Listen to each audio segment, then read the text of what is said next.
Soy una advocación de la Iglesia Católica, cuya imagen tiene su principal centro de culto en la Basílica de Guadalupe, en el norte de la Ciudad de México. De acuerdo a la tradición mexicana, me aparecí 4 veces a Juan Diego en el Cerro del Tepeyac. Según el relato guadalupano, comunican Mopoa. Tras una cuarta aparición ante el primer obispo de México, Juan de Zumárraga, Juan Diego llevó en su ayate unas rosas, flores que son nativas de México y que tampoco prosperan en la aridez del territorio que cortó en el Tepeyac. Según la orden que le di, Juan Diego desplegó su ayate ante el obispo Juan de Zumárraga, dejando al descubierto la imagen de la Virgen María morena con rasgos mestizos. Las mariofonías tuvieron lugar en 1531, ocurriendo la última el 12 de diciembre de ese mismo año.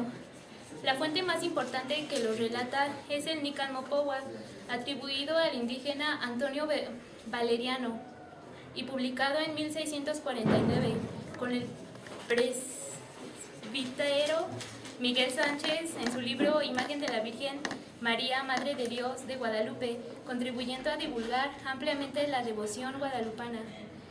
El Nican Mopowa, aquí se narra en el idioma náhuatl, es el título de la narración en la que se cuentan las apariciones de la Virgen de Guadalupe. El elegante y complejo texto no está escrito en un náhuatl original, sino en el lenguaje reformado en los conventos jesuitas. Según el relato narrado en la Huatlatzin, quien era originario de Huatlitlán, que pertenecía al señorío de Texcoco, y a su tío Juan Bernardino, ambos convertidos al cristianismo pocos años atrás a raíz de la conquista española.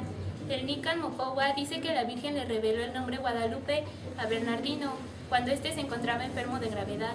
Los críticos escépticos opinan que es imposible que la Virgen se haya nombrado a sí misma,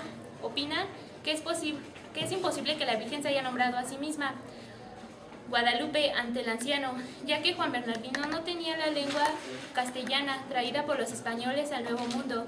Por lo tanto, el diálogo que tuvo que haberse desarrollado en la lengua nativa, que era el náhuatl, en la que no existían las consonantes G ni D. Desde la época prehispánica, el Tepeyac había sido un centro de devoción religiosa para los habitantes del Valle de México. En esa eminencia geográfica, localizado en lo que fuera la ribera occidental del lago de Texcoco, se encontraba el santuario más importante de la divinidad náhuatl, de la tierra y la fertilidad. Esta diosa era llamada Coatlicue, que por otros nombres también fue conocida como Teteoinán o Tonaxin. El templo de Tonaxin, Coatlicue, fue destruido completamente como resultado de la conquista. Conocedores de la importancia religiosa del santuario indígena de Tepeyac, los franciscanos decidieron mantener en un lugar una pequeña ermita. La decisión de mantener una ermita ocurrió en el marco de una intensa campaña de destrucción de las imágenes de los dioses mesoamericanos, a los que se veía como una amenaza para la cristianización de los indígenas. Uno de los primeros registros sobre la existencia de la ermita corresponde a la década de 1530. Los indígenas se dirigían al lugar siguiendo la tradición prehispánica. 2 décadas más tarde, no solo los indígenas acudían a la ermita del Tepeyac a venerar. Según documentos de la época, la imagen aparecía de la Virgen María. En efecto, a mediados del siglo XVI, la devoción hacia la imagen se había extendido entre los criollos. Los guadalupes, una sociedad secreta con actividad intensa entre 1811 y 1814, impulsada por los ideales liberales insurgentes, tomó su nombre en honor a la Virgen de Guadalupe como símbolo de unidad nacional. Esta sociedad fue una de las principales precursoras de la independencia de México. El movimiento de independencia de México tuvo como primer estandarte la Virgen de Guadalupe en su camino de Dolores a San Miguel de Grande. Miguel Hidalgo y Costilla se detuvo a orar en la iglesia de Atotonilco, Guanajuato, mientras sus 600 hombres esperaban en el atrio. Al salir enarboló una imagen capaz de unir al pueblo para la empresa de la independencia nacional. La fiesta de la Virgen se celebra el 12 de diciembre, la noche del día anterior.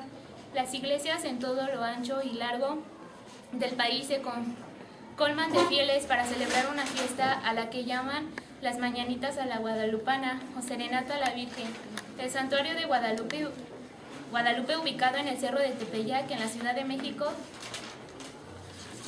es visitado ese día por más de 5 millones de personas. Se tiene por costumbre que tales peregrinaciones no solo incluyen fieles y organizadores, sino danzantes llamados matlachines, quienes lideran las procesiones hasta llegar a la basílica.